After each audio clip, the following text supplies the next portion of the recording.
Still on me. Oh, your lighting is perfect. Well, we're live now. So hi, everyone. I'm DeFi Dad. I'm joined here with Dennison Bertram. We are here for episode 8 of Yield TV.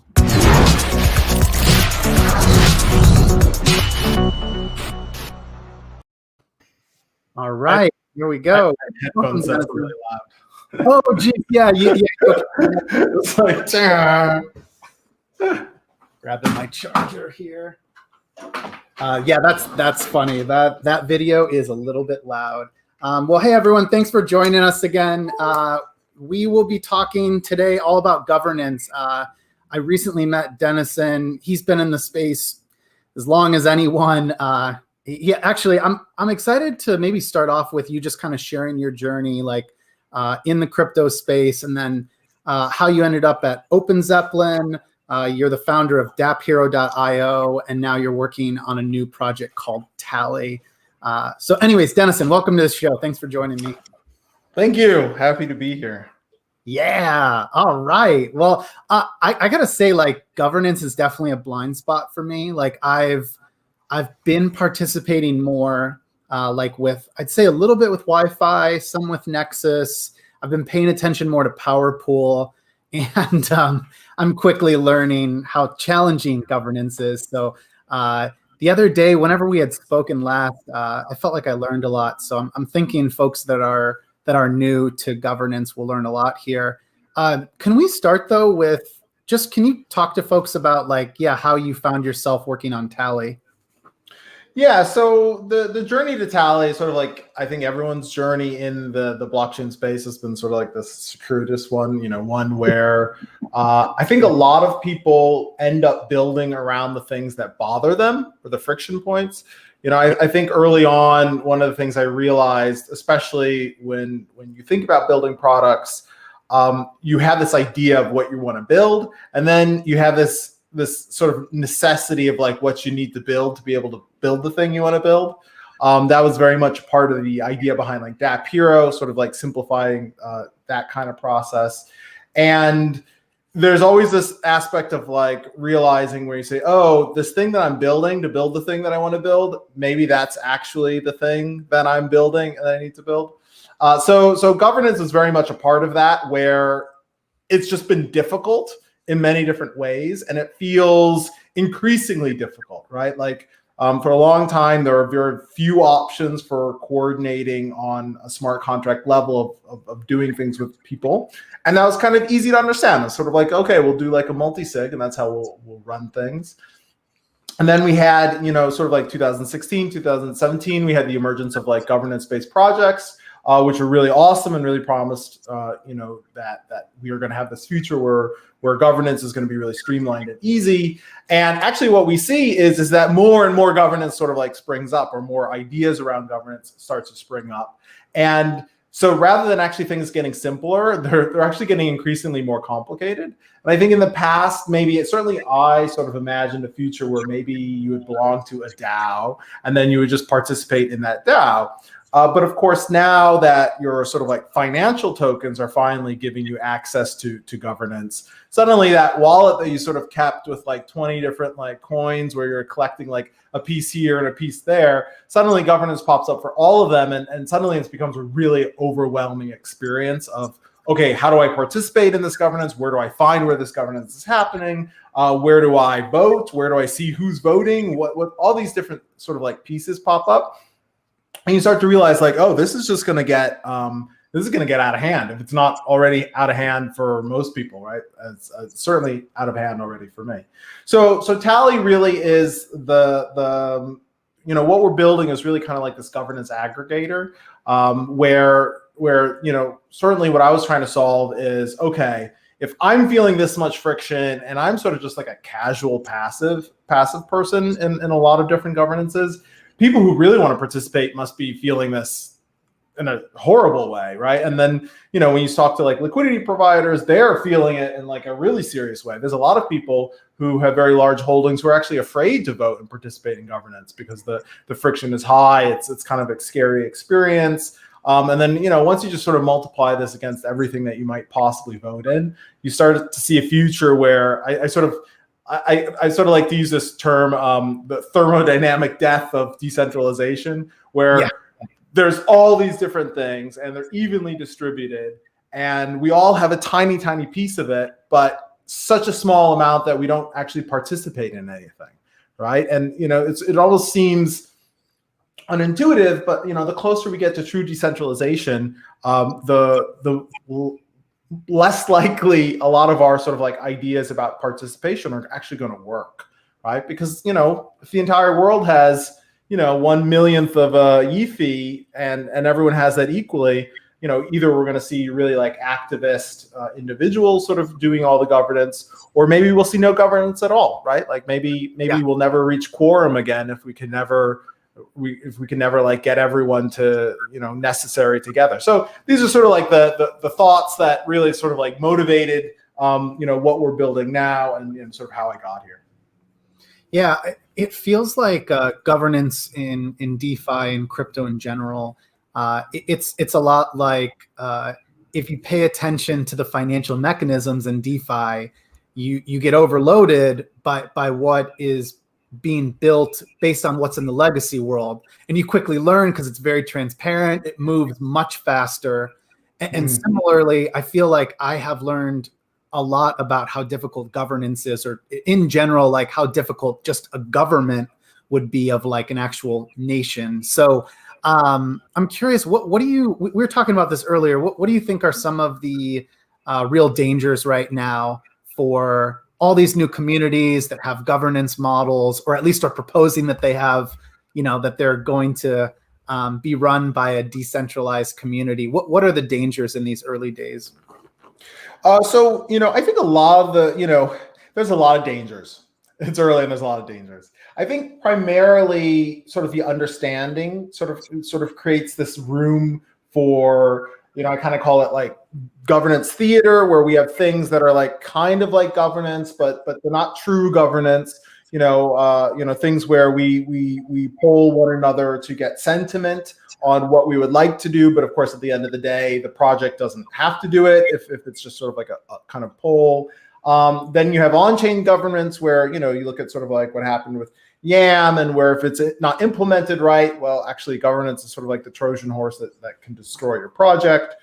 There's also a lot of like social governance style sort of like real philosophical questions here, right? Like something that we brainstorm a lot in building Tally is, how do you do governance attacks, right? And something that many people think about are things like minority protections, right? Like with governance in DeFi, you can have situations where people can vote away the money of other people, right? And you could craft a kind of proposal, and this is something I was talking about with a few other people, but you could craft a proposal that says, if you don't vote for this proposal, you lose all your tokens, and everyone who does vote for this proposal gets all your tokens, right? And that's kind of a poison pill kind of idea, right? Where what happens if you create proposals of this sort, right? Like, and we don't know what's going to happen with that yet, right? Certainly, you could imagine other situations where Compound, for example, has a quorum minimum, right? Uniswap also has a quorum minimum. What if we can never reach that quorum again, right? That's what happened with YAM, where the contract itself ended up having so much of the governance power that nothing would ever get passed again. And certainly that seems strange, right? Like we know that that's an important part of architecture of governance today. You should have some sort of minimum quorum for the vote to be valuable. But then if you take a step back and you think, okay, if the United States of America one day is reduced to only 2 people, you and me, we should still be allowed to vote on things, right? Like there shouldn't be some sort of future where you can never reach quorum again. But currently that's possible. You could certainly imagine a governance kind of attack where somebody creates some sort of yield farming scenario that's just so attractive that these large governance token holders, FOMO all of their tokens in, and then, the whole thing locks it up, and now again you're stuck, right? Right. You'll never reach quorum again, right? So the kind of like lists of what could go wrong are really, it's kind of like endless. But a big part of that is also, allowing people to see into governance better, right? Who's participating? When are they participating? With what sort of like influence are they participating? right? If you have something like this idea of like protocol politicians that people are talking about, who are these people? Are they experts? How are they participating? What is there sort of like a history of participation? Do they do what they generally say they're going to do? Right, and then you can sort of extrapolate that. Dennison, the protocol politician, that it's a term that I only learned recently, but I can you define that for folks who are new to it?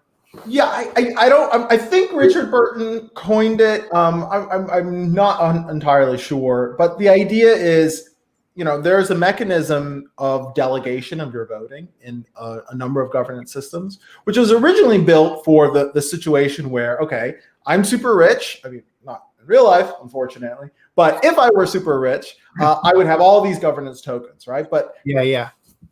Playing with them, like taking them out of the hardware wallet is a scary thing. So I always leave them there. Instead, I create basically a signature or a delegation where I say, hey, it's me, I'm rich, but I'm going to give all my voting power to this other address over there that holds no money. It's also my address, but that address now is empowered to vote for me. So now I've sort of like separated like my voting power from the money that the votes actually sort of come from, like the token that the votes come from. All right, so that's sort of the original mechanism. The idea is that I would actually delegate to myself to vote for myself. But of course, what you can do is you can delegate to other people. So I could say that I have like, maybe I'm not so rich, maybe I have $1,000, but DeFi dad, you seem to be on top of things. I'm going to delegate you my votes, and whatever. I generally agree with you, and you're clearly smarter than me. So whenever you are going to like vote on something, you can vote with me as well, right? And then you kind of become this politician, right? Because now maybe there, certainly in the future, there should be mechanisms that sort of incentivize you to sort of like run around gathering these delegations of other people, right? Getting other people to continuously vote to you. You sort of accrue this power, and now you are, a big shot in the governance ecosystem, and you make a big influence on what happens.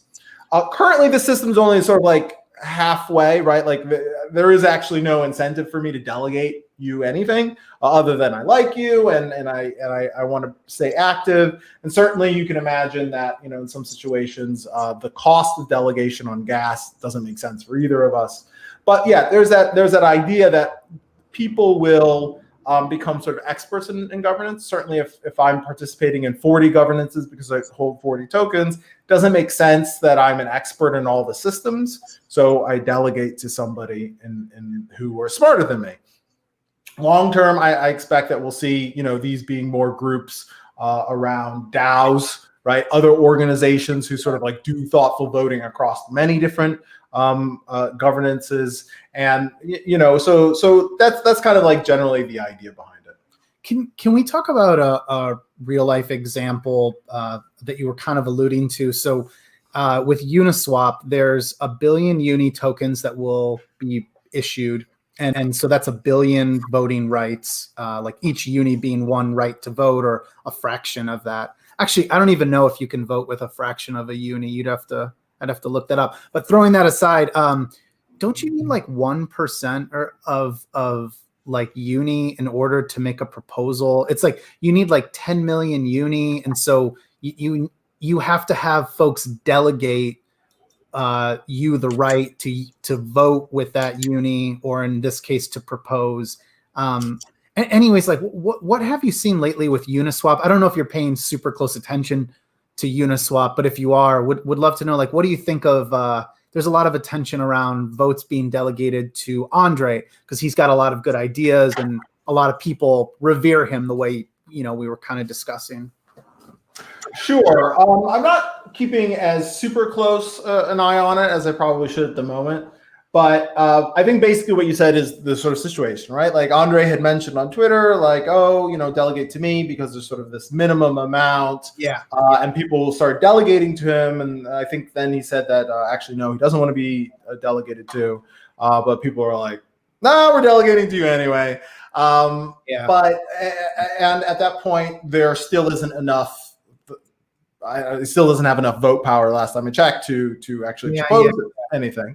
And maybe a better example of that is right. The Dharma put a proposal forward to basically have Uniswap give tokens to the people who participated in using Uniswap, but through proxy addresses, because for one reason or another, they were excluded from the retroactive airdrop. And there have been a lot of projects, actually. I was surprised how many projects actually ended up being excluded, whether by design or by accident. And so they have a proposal. But of course, they don't have enough votes to get this to push through. And I don't know exactly, what the sort of like token admission schedule is off the top of my head, or where we're at in that. I'm not even sure if there's enough votes available yet to push a proposal through. Maybe there are, maybe there aren't. I'm not sure. Right. But when the discussions around that is really interesting, right? Because I think Dharma said, okay, well, this is kind of like a failure of governance. And Dharma, I'm just paraphrasing here, so if I'm wrong, everyone please correct me. That this is a failure of governance because here we have a proposal, but there aren't enough tokens available, or we can't get enough people to even like properly propose it. I would actually push back on that a little bit. Something that's really kind of crazy in the DeFi ecosystem or in the blockchain ecosystem is that you'll have something that has like $1 billion in it, or maybe like several $1 billion going through it. And people will be like, okay, let's do a vote. And like 72 hours later, you've like taken your $1 billion ship and you're just like, totally changed directions with it. Yeah. Whereas in the real world, like reallocating $1 billion in the vast majority of systems would be an extremely laborious process, right? Like you'd have lawyers, you'd be like checking all the details, you'd be reading the contracts, XYZ. So I actually think that the fact that like the Dharma proposal hasn't been able to move forward, and I wish it would, because I'm a vocal user of Dharma.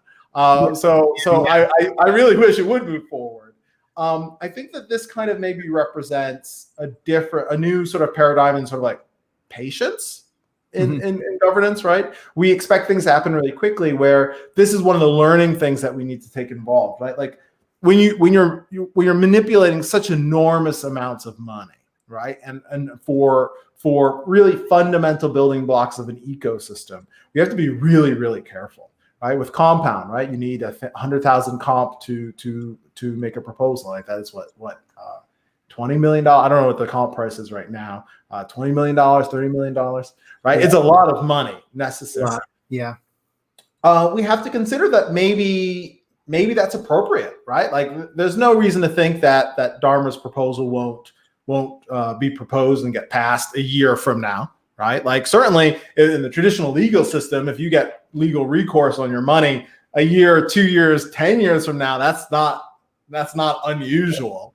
I think a lot of us would probably like to get our uni less than 10 years, but when the size of the system and the sort of like the importance of the system and the sort of like length of time the system exists, as that sort of like grows, maybe we need to adjust our expectations of like how fast governance is going to work. And then maybe actually in the future, we need to start thinking about what gradations of governance are going to look like, right? Like maybe in the future, people will have a proposal that says, no, Uniswap shouldn't be pink, it should be blue, right? Yeah. Well, maybe that doesn't need, 1 million votes or however many, 1% of the billion, which I should know, is, right? Like maybe that doesn't need that, right? So maybe in the future, as governance gets more mature, we will have more gradations of governance, right? But, if you look at the actual smart contracts, right, like Uniswap is using the compound style of governance. And the specific contract that handles the voting is called Governor Alpha, right? And the alpha part is key here, right? It's kind of this new idea, compound style of governance is kind of this new idea for minimal viable stewardship of money protocols, right? And I like to say stewardship because I really do see compound style of governance as very much like a stewardship form of governance, right? You have like Aragon that feels a lot like sort of treasury management, or sort of like maybe a co-op. Actually, Aragon's a little bit more like a co-op on the blockchain. Okay, yeah. Co-founder talks about a lot. Moloch DAO is more of like treasury management. Gnosis Multisig is sort of like a bunch of us get together and we agree. It's sort of like being in a bunch of lawyers coming together and agreeing on something. Whereas the compound style of governance really sort of is like stewardship, right? You have this ship, right? It's going somewhere, and you mostly need this governance to sort of like pull the levers, right? Like you need to like adjust the sails, you need to like put more coal into your engine, these type of things, and these will get more complicated as time goes on. But I think we need to prove out a lot of assumptions around governance sort of first or experimentally. And, it makes sense to go slow with some things. Or, if you look at Balancer's snapshot, if maybe it makes sense to go fast, right? And vote on everything, right? All the time, constantly. Who do you think is doing, it could be one or many, but which community or communities, plural, do you think are achieving the most in terms of governance? Which ones are being the most successful or setting a great example for, let's pretend someone launches a decentralized community tomorrow. Who are they to learn from? So I think that's hard to answer with like a black and white sort of answer, because it sort of depends on what your metric of success is. Personally, I think, in terms of a project that isn't focused on governance, like, Aragon is governance in and of itself. Yeah. For projects that aren't governance in and of itself, but are using governance to manage them, I really sort of say compound in that regard. And that's because they sort of have this balance where they have reasonably high participation, right? They're up to like maybe like 22, 23 proposals. They have a fantastic interface for understanding how to use compound governance. They have a great app. They have a lot of documentation. They invite you to build upon it. They start to build sort of side tooling to it, this compound autonomous proposals. Right. Something I built a proof of concept around the compound autonomous proposals to do bounty markets for autonomous proposals, where you can sort of incentivize others to build proposals that then can become community proposals, which then can get submitted to compound, which then can get voted on. So I would say at the moment, compound seems to have the best balance of people using it, the importance in the space, the money that's being held, the documentation around understanding how to participate in the governance, and tooling to participate in the governance, and the actual outcome of the governance, like being effective. Of course, I would be remiss if I didn't mention Maker as well, kind of like the OG in the DeFi governance space. I participate less in the Maker governance, but if you go to Maker governance, you see that it has extremely high. Well, I'm not going to say extremely high participation, but it sort of depends on what the vote is.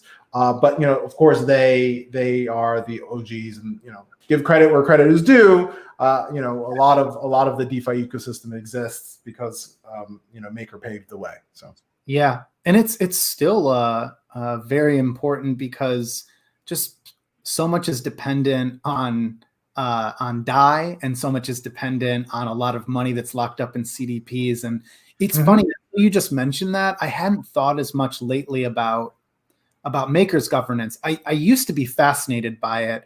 Never was participating, but I would occasionally join a governance like community call. I was always paying attention to proposals around like the DSR and the ETH stability fee. But it's kind of remarkable how quickly you forget about that in the context of everything else going on. There's so many communities governing protocols right now that it's a bit overwhelming. And I mean, like, gosh, I'm trying to think again, like, what have I been paying close attention to? PowerPool is one of the newer ones. I'm not proposing anything in it, but it's interesting because it's for lending and borrowing governance tokens. And I think that's going to be really powerful.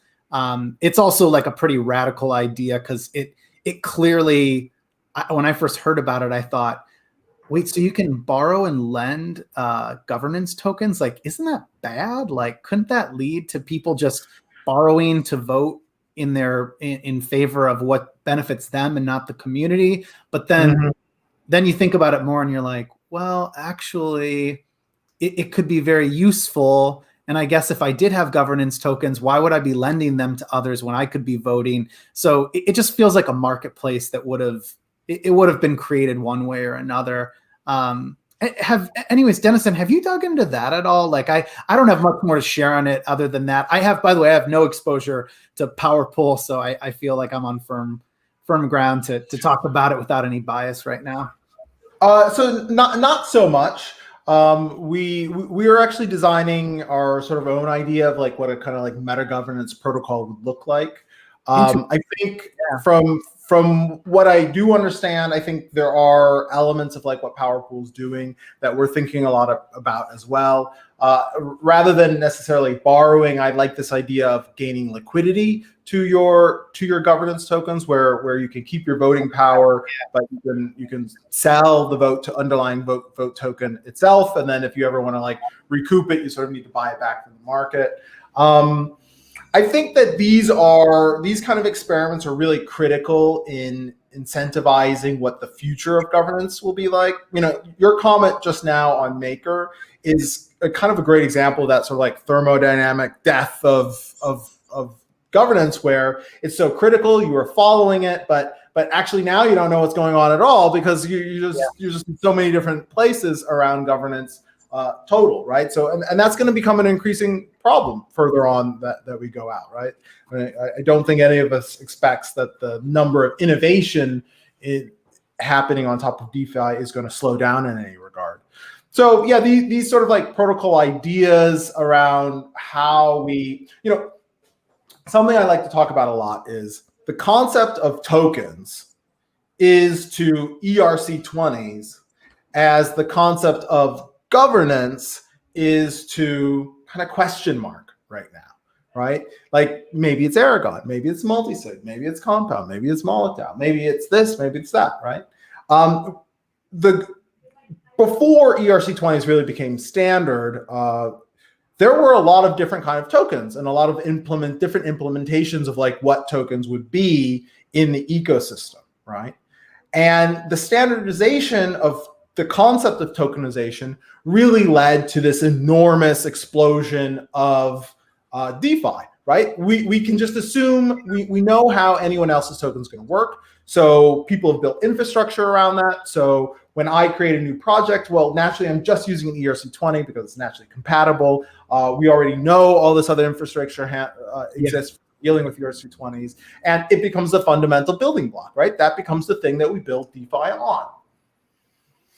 That doesn't exist for governance, right? Like we don't have these sort of like clear standard. It's very difficult today to build money Legos of governance, right? It's very difficult to layer compound governance with Maker governance and borrow it through Aave governance and like vote on it through YAM governance and do a position through Snapshot, right? Like this is very difficult. And this I actually think is holding us back, right? Like one of our sort of thesis points in building Tally, right, is that the future of governance is going to be everywhere. But we're very early, right? Like, we don't, these days, if you think about like, maybe like your government itself, right? Like you don't vote necessarily on like what type of asphalt is going to be used on the street when the city lays down. You don't vote on the type of dogs that the dog catcher will catch, right? You don't vote for all these little things the way that you kind of vote for all these little things today. Right? If we are going to build this future, we need to make governance composable. We need to make it standardized. We need to have tooling so that new projects know what governance should do, what has been tried and what's sort of like understood, what's standard. You even see this with ERC20s. There have been improvements on ERC20, but not many people have picked up on them because this one standard has become, okay, this is how it should be. And that's what we need from governance, right? Like I really think that we can imagine a future where you can do all sorts of amazing things with governance once we build the sort of like fundamental infrastructure layer, right? Like both on the protocol and on sort of like the front end tooling, and that's what we're trying to do, and that's what a number of people I think in the ecosystem are trying to do, because we can expect amazing things in the future.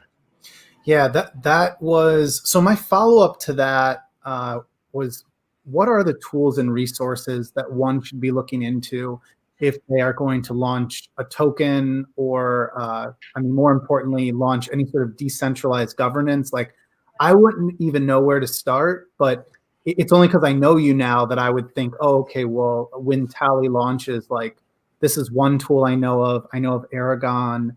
I'm pretty lost otherwise. Like I wouldn't even like if someone said, here's a checklist of 10 high level items that you should be looking into. Anyways, where would I start with that? Oh, so when we launch, you would definitely start with us. Yes, but and prior to that, that's weeks out, right? We're still like, I mean, could be weeks out, could be longer. could be weeks. I don't want to promise that. I tend to be a little bit of a perfectionist. We have a great team. We have a lot of thoughts. And you can demo it too. Like that's the thing. I love this screen sharing ability here. It lets you actually bring it to life, and it's pretty awesome. Yeah, I would absolutely love that. Is there a website for Tally as well? It will be withtally.com. Withtally.com. Yeah, okay. But there's nothing there right now. But you can email me at Dennison@withtally.com. Dennison@withtally.com. Let me just make sure I've got this right.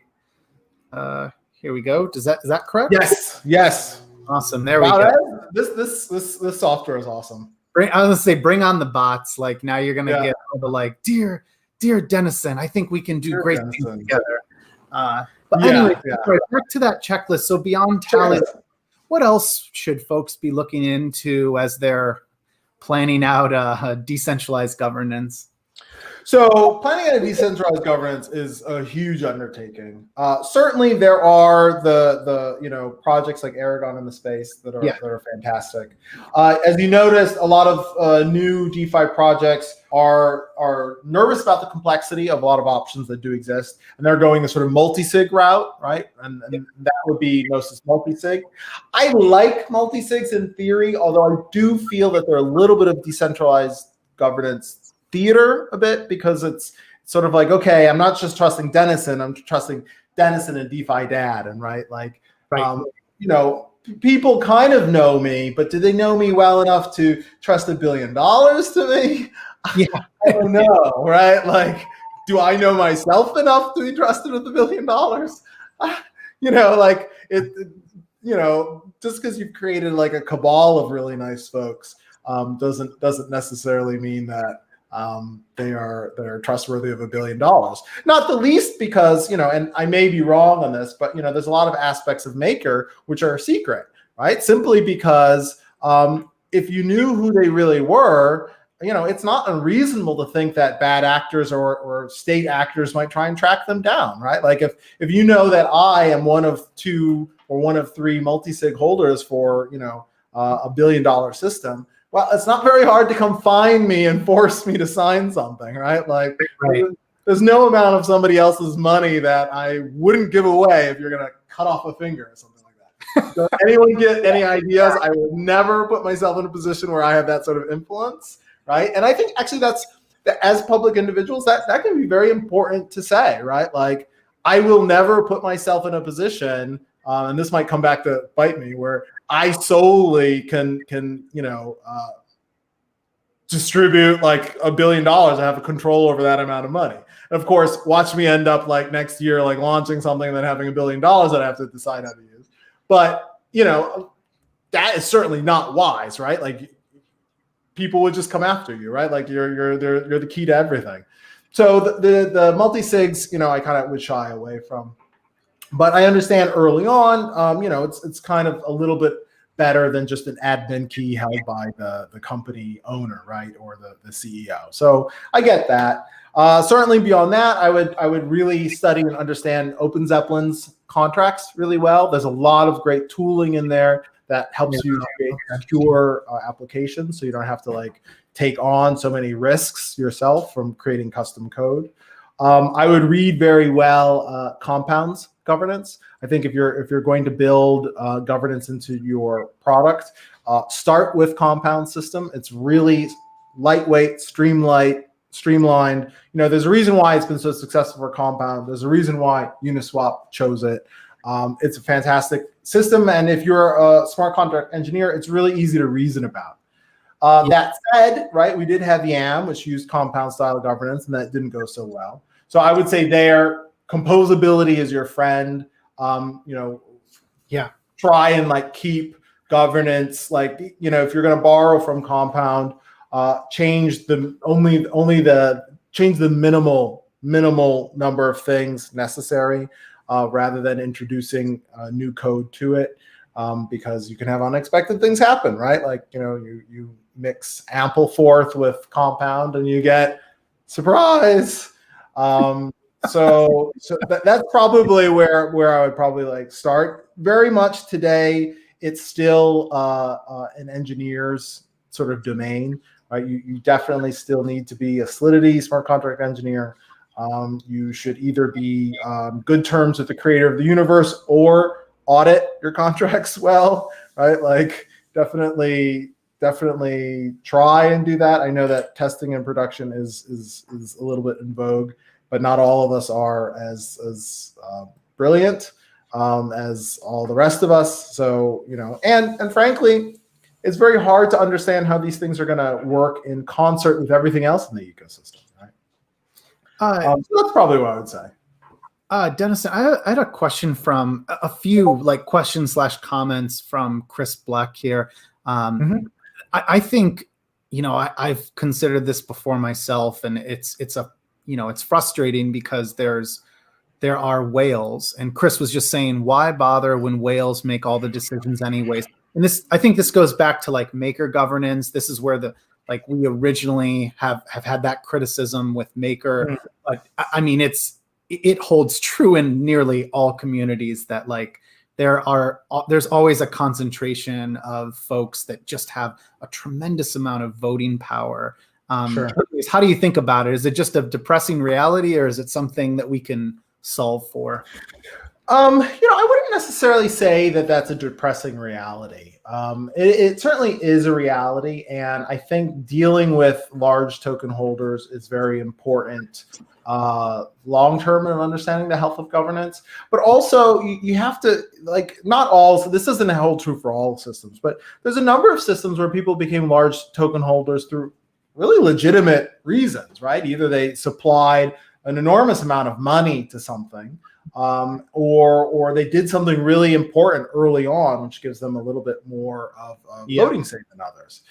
I understand that it doesn't feel really great when, I participate every day with my one vote and you participate and have 10 million votes. Right? Yeah. But on the other side, right? Like, if you built a sandcastle yourself, you're a lot less likely to just destroy it on a whim than somebody who's also on the beach, but didn't participate in building that sandcastle, right? Like, and most people on the beach aren't going to destroy the sandcastle, right? Because they feel general appreciation for it. But some people are just going to be like, yeah, whatever, it's just a sandcastle. I didn't put any effort into it. That doesn't represent anything of great value for me. So I think it's definitely a balance of that. Certainly, some individuals can have undue holdings, like unfair level of holdings for whatever reason. But also, governance, I think, should be thought of over time, right? Like today, some people hold enormous amount of wealth in some of these governance systems. And having spoken to a number of these individuals, it's quite interesting because some of them don't participate in governance because they are really worried about this question, where if they were to participate and they could swing any vote, would it feel decentralized? Would they make other people feel like participation doesn't make any point? And that's a real concern, right? Ideally, I think what we're hoping is eventually the value of these tokens will be so high that the people who are holding them will not be able to resist divesting themselves of them, right? People who hold $10 million in comp are probably looking forward to the day that $10 million is worth $1 billion, at which point they'll get rid of all of them, go buy a boat, and drink the rest of their days away, right? At that point, that thermodynamic expansion of the governance universe shall continue as expected, right? Like one day the stars will burn out, one day the matter gets redistributed, one day the energy sort of evens out. So this will probably take a long time in many places. Certainly, I suspect what we'll start to see, especially around sort of governance politicians or late stage actors. You will see people trying to reaccumulate voting power, right? So there's people who are whales today, and there's people who are not whales today who will be whales tomorrow. And this is, I think the thing is, would I be a whale in a system I didn't care about? Yeah, you've made such honestly, I feel like you have really like reframed some of my thinking on that. I still believe that obviously you can have an awful situation, and we've kind of called those out, like where you have someone who's just, voting in favor of what will benefit them, and it won't absolutely distress the community or wreck the future mission of a protocol. But it's interesting the conversations you've had there. Like, I think it's interesting whoever this is, someone who's like not participating because they're worried about this dilemma. Because my immediate gut reaction when you said that was, what? Why wouldn't you participate though? Like you have all that voting power. It feels important that you would do that. And then I'm actually arguing against my original point that, well, isn't that a bad thing that someone has all that voting power? And this is, again, like, this brings me back to my original point of governance in DeFi and crypto. It's so accelerated, and it's so intense that you learn faster than paying attention to the governments that oversee our countries, and it's so interesting. It's like with monetary policy. If you would ask me 10 years ago, will you be interested in monetary policy and want to understand it? Hell no. I would have never said it. But because crypto moves so fast, and because the mechanisms are transparent, and you have to really like understand them in most cases to participate, it's kind of it's just this like radical experiment. But Dennison, did you have any other thoughts you wanted to share on that? It's just, like I said, so interesting, the stories of like those individual conversations of like, what does someone do when they have all that voting power? Like, should they participate? Should they not? Like, they're incentivized to do so, but they're incentivized to also like think about the optics of that and whether that could hurt the protocol. Well, yeah, something that I've thought about, that, there are a large number of token holders and many projects don't participate for these reasons.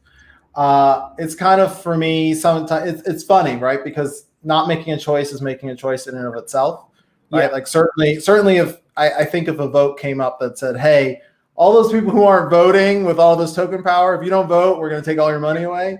I'm sure they would vote, right? So, yeah, that's right. So sometimes it could be a scenario where, vote on whatever you want as long as we agree or don't feel strongly about it. And the day that we do feel strongly about it, we're going to shut you down, right?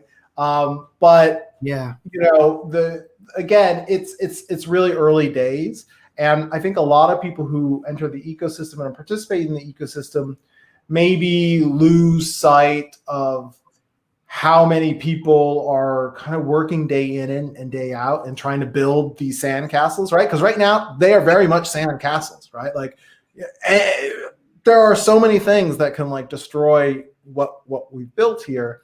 And the people who've taken these enormous risks early on, and like the truly enormous risks, like where you come in with just like a lot of money, and maybe it doesn't feel like enormous risks because maybe these are people with a lot more money, but these are by and large believers, right? These are by and large like people who are trying to chaperone this a little bit, like to guide it a little bit, right? To provide Bitcoin started in a very different way, and it's very difficult to like recapture that sort of success. Although you're in finance is probably a good example of sort of like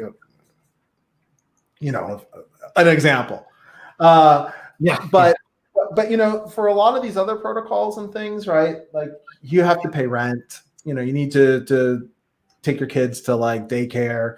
And these early participants who provide capital are taking a big risk on that, right? Like, a lot of what we're building, to people outside of the space looks like absolute nonsense, right? Like, I'm sure you've gone down the path of like, if anyone has ever explained how MakerDAO works to a regular person, especially a finance person outside of blockchain, I think you understand the scale of how wide the chasm is between what we're building and what the real world thinks that is happening here.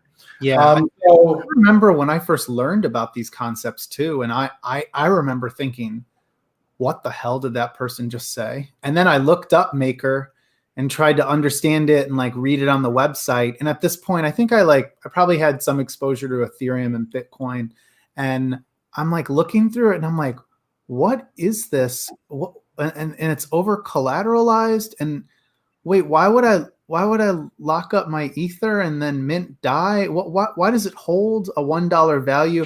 Again, a lot of things that I would say ignorant to in like the legacy world. Like there's a lot of concepts there that kind of mesh together. But I think at the end of the day, despite what you were saying about like that chasm between folks in legacy finance and what's being built here, I also think there's a telltale sign that you find a lot of folks who are true believers here who are like, yeah, it like clicked like that, because when I learned about what's being built in DeFi, I'm like, whoa, this moves fast and furious in comparison to what I'm used to.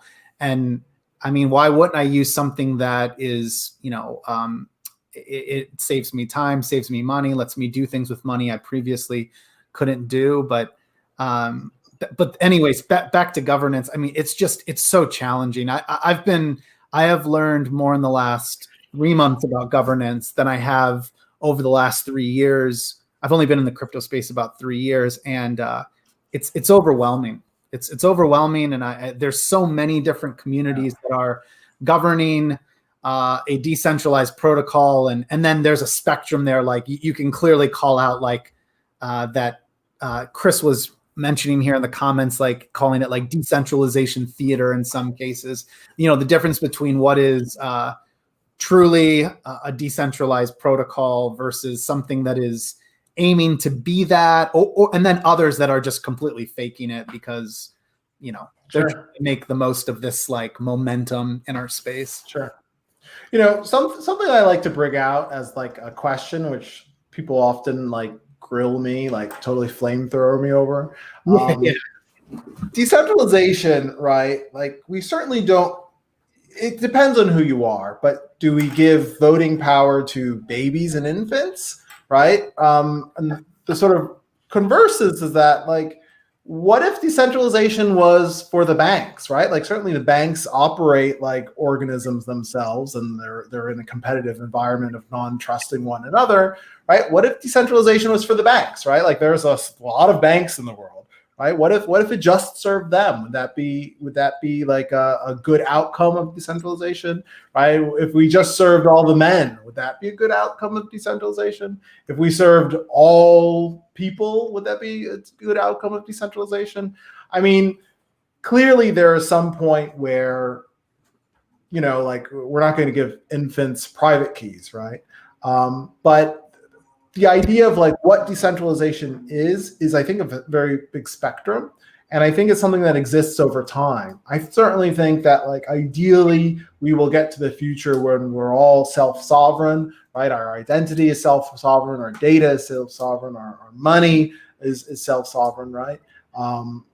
That's certainly the future that I believe in. But we're on a long path, right? Like it's really it's interesting to think about like what will nation states look like hundreds of years from now, because when you see all of this, you're like, there's no way that this isn't going to continue to evolve. And I'm not saying like that we'll end up in some sort of kumbaya, one world, one nation, but there's a hell of a lot more possibility of that today than there was yesterday.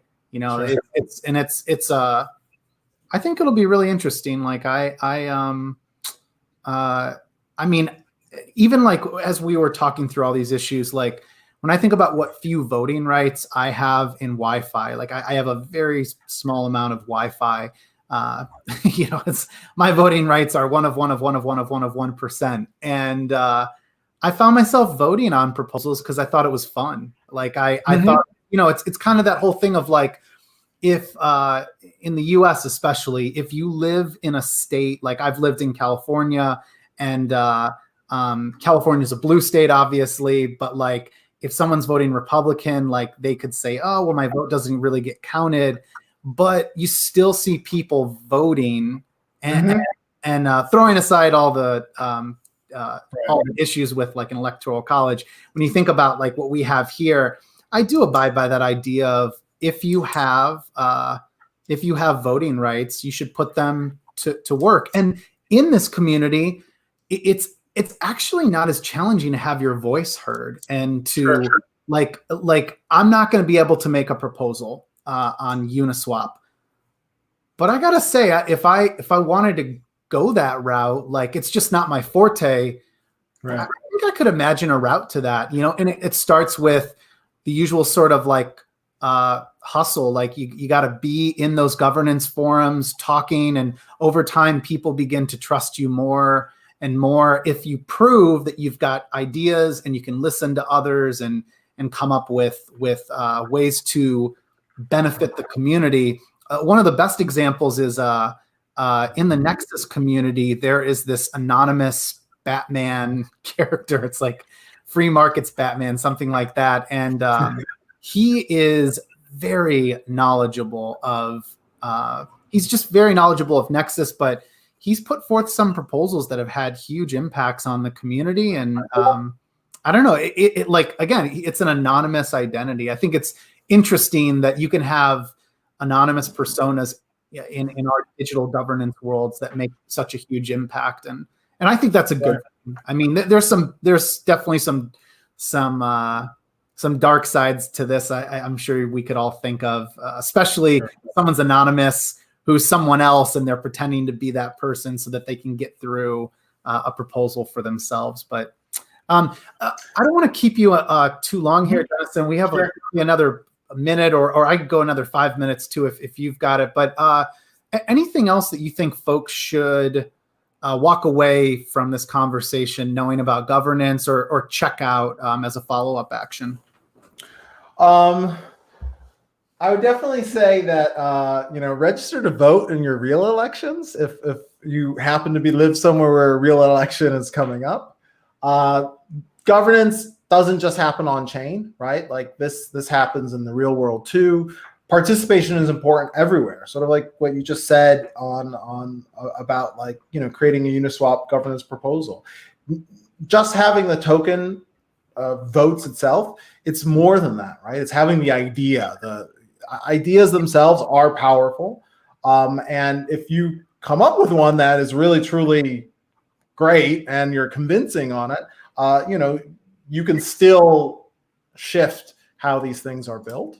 And certainly, it's early enough that you could go build something else too, right? Like, no one yet has an unassailable position in the ecosystem. But we have to remember that, we also have to participate in governance in our real world, like meat space world. Not only because our access to these technologies we know is not uniform around the world, right? Like our access to encryption is not a guaranteed right, and these things we should remember are not given to us at birth, and so our participation in governance, even in the real world, is very important. So that's probably my kumbaya statement. Yeah. Well, I really appreciate you coming on. I mean, I learned a lot. Like I feel like especially like 30 minutes in, we started to discuss some topics I've not talked with you about or ever thought about. So just thank you, because governance again feels like a blind spot for me, and I think it's a blind spot for many. The stuff that's easy to cover and talk about is here's an application, here's what it does. That's easy to bring to life, but at the end of the day, these protocols won't exist without sound governance, and we're in kind of a very delicate time in the history of Ethereum, because there's a lot of experimenting going on, and some of these protocols won't exist years from now, but some of these I think we'll look back and say, I can remember when the first proposal hadn't been put through on Uniswap, and people were trying to delegate to Andre, and it's a pretty neat time to be living through this. I put on here also follow Dennison at Dennison Bertram on Twitter. Also, here's his email again if you're interested to learn about Tally, and then we'll look forward to when you launch Tally. We can have you back on to show it off. Awesome. Yeah, thanks everyone for watching another episode of Yield TV. We'll be back tomorrow at 12 p.m. Eastern, and stay safe.